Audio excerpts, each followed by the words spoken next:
A certain type of co-founder that you get, whether you like it or not, is your family. Now, they might not own the business, but they're there every day in some way. If you have a spouse or children, especially, and they can be a source of either a lot of stress, or support.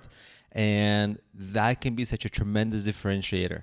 And you have to be considerate. Are there people who are financially dependent on you?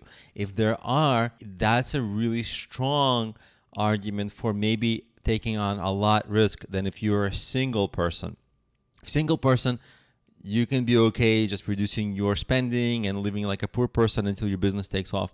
If you have children or a wife, can't do that. And it's very reasonable to not get into business for those considerations, or get into business at a much lower pace, because those considerations are more important than business, than money. Now, if you are getting into business, it's really good to set expectations with your family, especially immediate family, because if they're kept in the dark, they're going to get stressed out themselves. They're going to wonder, they're going to imagine worst case scenarios. If you communicate with them and keep them informed, they are not going to imagine the worst case scenarios. Well, ironically, they're going to live the worst case scenarios right there with you, because usually you don't succeed right away. I mean, most businesses don't succeed right away. They have tremendous ups and downs. And your friends and family, they don't want to see you suffer. They don't want to see you struggle. But struggle is a part of growth. So it's weird, right? It's part of it. It's going to be part of it. But they're going to feel terrible when they see you struggling. And they're going to be like, well, maybe you can go back to a job. And they will always, well, in most cases, tell you to go back to a job before you're done with your struggle period, because they don't want to see your struggle. It hurts them more than it hurts you. So you're going to get a lot of advice, what you should do. It's one thing to keep people informed and abreast of what's happening than to allow people to control your business. You must set boundaries. So boundaries are, you're open to listening to advice and things, but it's not necessary that you're going to take the advice. And you have to tell that to people, because I've had a lot of times where I'm like, well, yeah, of course, I'm very open to listening to your people's suggestions.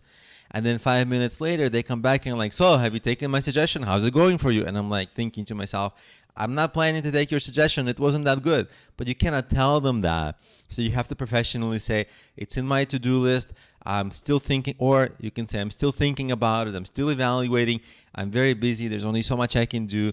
Let's talk about it later. Or you can politely say, if you really want to be straightforward, it's just not something that's a priority for me at the moment. I'm having other directions. I'm considering other things. I'm not pursuing that advice, that suggestion at the moment. And you have to be polite but strong about it, because people will think, you're such a jerk. You're not taking my advice, my amazing advice, which they think it's amazing, but it's not that good. That's going to happen all the time. And that's the gray area where you keep people informed and they feel like a part of it, and they're part of your support group, which is great, but they try to help you and give you advice. And that's such a close relationship there that it's almost always going to be like they're going to give you too much advice, or they're going to give you bad advice, and then they're going to get mad that you don't take their advice. So you also have to set boundaries. And just make sure that you explain to them ahead of time. It's going to maybe take longer than we want. There's going to be some trials and tribulations. And as long as people have those expectations, their pain tolerance is much greater, actually. The struggle becomes intolerable mostly when expectations don't match reality. But if you make sure that people's expectations match reality, you should be much better off.